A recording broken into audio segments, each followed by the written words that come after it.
दोस्तों, मेरा नाम अयाज़ है। मैं राजस्थान के अलवर से हूँ। बात उस समय की है जब मैं लखनऊ गया था।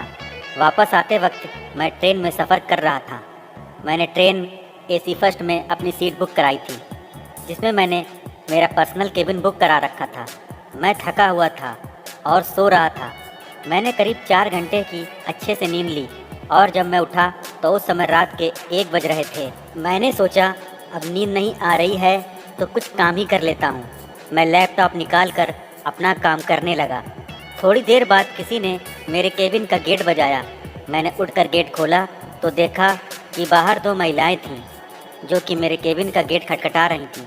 मैंने पूछा, हाँ जी बोलिए। तो उनमें से एक लेडी बोली, क्या आपके केबिन की लाइट जल रही है? मैंने कहा, हाँ जल रही है। क्यों? वो बोली, हमारे केबिन में बिल्कुल अंधेरा हो रखा है। हम लाइट जलाने की कोशिश कर रहे हैं पर लाइट जल नहीं रही। टीडीई भी अभी तक नहीं आया है। क्या आप हमारी कुछ हेल्प कर सकते हैं?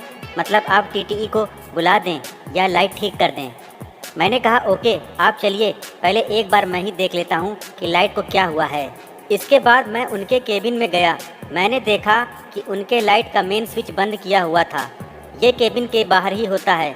मुझे लगा कि ये शायद उनसे ही गलती हो गई होगी या इन्हें मालूम ही नहीं होगा। फिर मैंने मेन स्विच ऑन कर दिया और लाइट जल गई।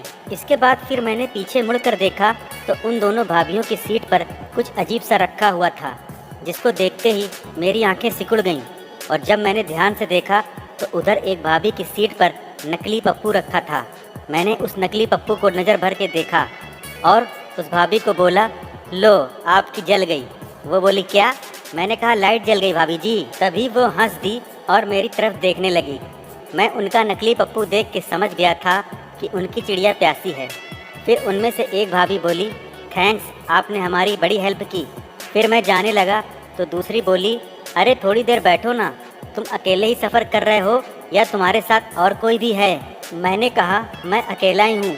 तो उसने कहा, ओके, फिर क्या जल्दी है, बैठो। ऐसे ही बात करते करते मैं वहाँ पर सीट पर बैठ गया और उनसे बातें करने लगा। उन दोनों ने ही गाउन पहना हुआ था और मैंने लोअर और टी शर्ट पहनी थी। मैंने उनसे पूछा, आप लोग कहाँ जा रही हैं? एक भाभी बोली, हम दोनों दिल्ली जा रही हैं। मैंने कहा, ओके। उसने मुझसे पूछा, तुम कहाँ जा रहे हो? मैंने कहा, मैं राजस्थान जा रहा हूँ। वो बोली, अच्छा, मतलब तुम राजस्थान से हो? मैंने कहा, हाँ।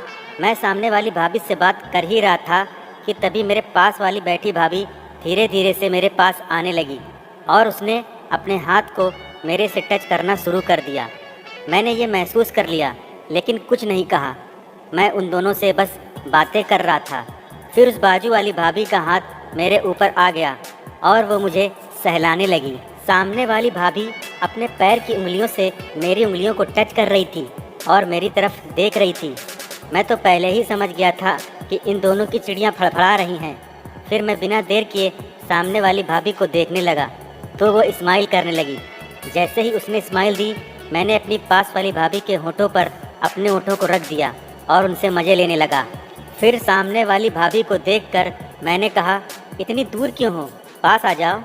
वो उठकर मेरे पास आ गई और मेरी गोद में बैठ गई। मैंने कहा, बड़ी बेचैन हो भाभी जी? वो बोली, इसे बेचैनी नहीं कहते हैं, इसे तड़प कहते हैं। मैंने कहा, अच्छा, तो आज आपकी सारी तड़प मिटा देते हैं। फिर उसने कहा, इसीलिए तो रूम का मेन स्विच बंद किया था ताकि तुम्हें यहाँ बुला सकें। मैं ये सुनकर चकित हो गया, मुझे हंसी भी आने लगी। मैंने कहा, अच्छा, तो ये सब इसीलिए किया गया था? उसने कहा, हाँ। उसके बाद हम तीनों ने लगभग 2 घंटे तक मज़े किए और संबंध बनाए। फिर उन्होंने मुझे अपना मोबाइल नंबर दिया और मुझसे अगले महीने मिलने के लिए कहा। तो दोस्तों,